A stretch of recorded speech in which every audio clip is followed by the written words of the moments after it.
Bismillahirrahmanirrahim. Assalamualaikum warahmatullahi wabarakatuh. Innal hamdalillah nahmaduhu wa nasta'inuhu wa nastaghfiruh wa na'udzu billahi min syururi anfusina wa min sayyiati a'malina may yahdihillahu fala mudhillalah wa may yudhlil fala hadiyalah. Asyhadu an la ilaha illallah wa asyhadu anna Muhammadan abduhu wa rasuluh la nabiyya ba'da. Pertama-tama marilah kita panjatkan puji dan puji syukur atas kehadirat Allah Subhanahu wa taala yang telah memberikan kita kenikmatan sehat, kenikmatan sempat sehingga kita dapat melaksanakan puasa di bulan Ramadan ini. Yang kedua, salawat beriringan salam tetap tercurahkan kepada baginda Nabi Yuna Muhammad sallallahu alaihi wasallam yang akan kita nantikan syafaatnya di yaumul kiamah nanti. Baik anak-anakku, bagaimana kabarnya hari ini? Alhamdulillah, semuanya baik-baik saja ya.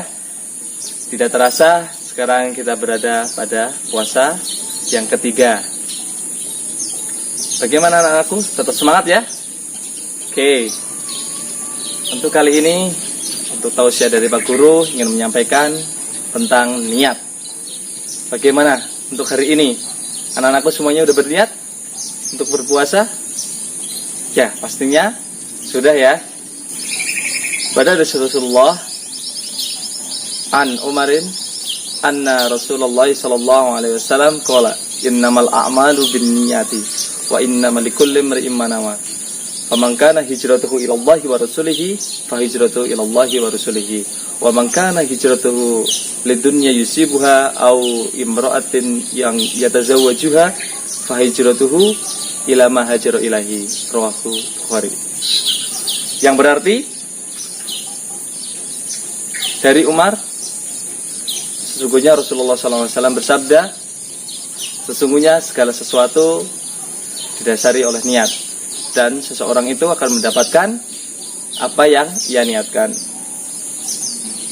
Barang siapa yang hijrahnya, yang niat hijrahnya karena Allah dan Rasulnya, maka hijrahnya kepada Allah dan Rasulnya.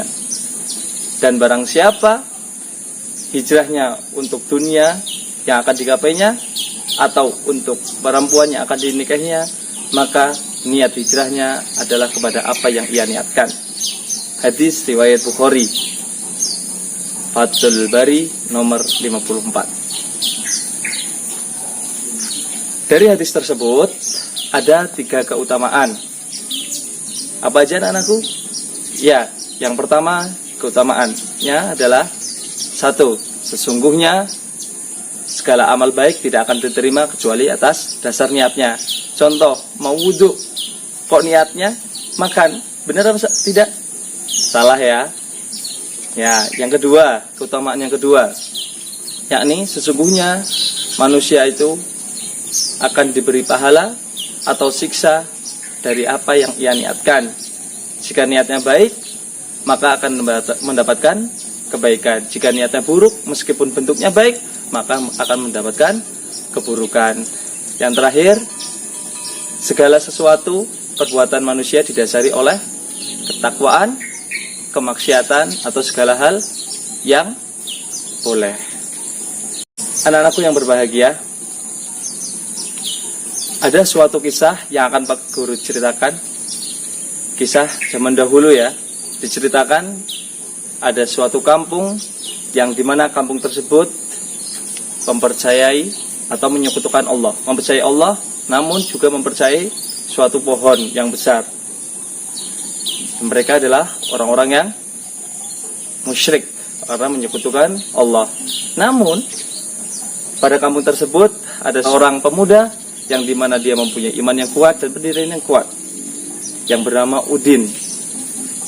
Suatu hari Udin berniat ingin menebang pohon tersebut karena pohon tersebut menjadikan kampungnya musyrik kepada Allah, menyekutukan Allah. Setelah direncanakan, tibalah waktunya. Pada pertengahan malam, Udin mempersiapkan segala sesuatunya, membawa gergaji mesin untuk menebang pohon tersebut. Niatnya karena dia ingin menghilangkan kemusyrikan yang ada di kampungnya. Pada tengah malam hari, Dia sudah datang ke pohon tersebut, sudah menyalakan gergaji mesinnya. Ketika ingin memotong, ternyata jin penunggu pohon tersebut datang. Udin, terjadilah perbincangan antara mereka. Udin, apa yang kau lakukan? Aku ingin memotong pohon ini, karena pohon ini telah menjadikan kampungku musyrik. Namun jin tetap menghalangi niat Udin. Tidak boleh. Akhirnya terjadilah perkelahian antara jin dan Udin. Setelah beberapa saat, siapakah yang menang? Ya, yang menang Udin. Akhirnya jin kalah.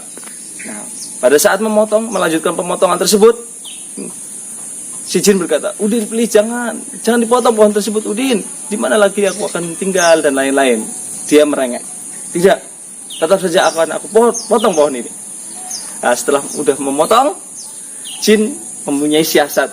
Wahai Udin, jika engkau tidak memotong pohon tersebut, maka aku berjanji akan memberikanmu hadiah. Karena mendengarkan hadiah, Udin agak tergoyahkan. Terus Udin, akan kuberikan emas engkau tiap harinya. Nah, tergoyahkanlah iman Udin. Akhirnya berkatalah Udin, bagaimana engkau akan memberikan aku emas? Jin berkata, akan aku berikan engkau emas setiap harinya di bawah bantal setiap engkau bangun tidur.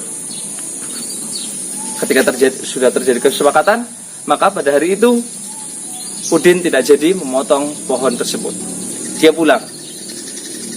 Pada hari yang pertama, setelah Udin bangun tidur, dia mendapatkan emas di bawah bantalnya. Hari kedua ada. Hari ketiga masih ada.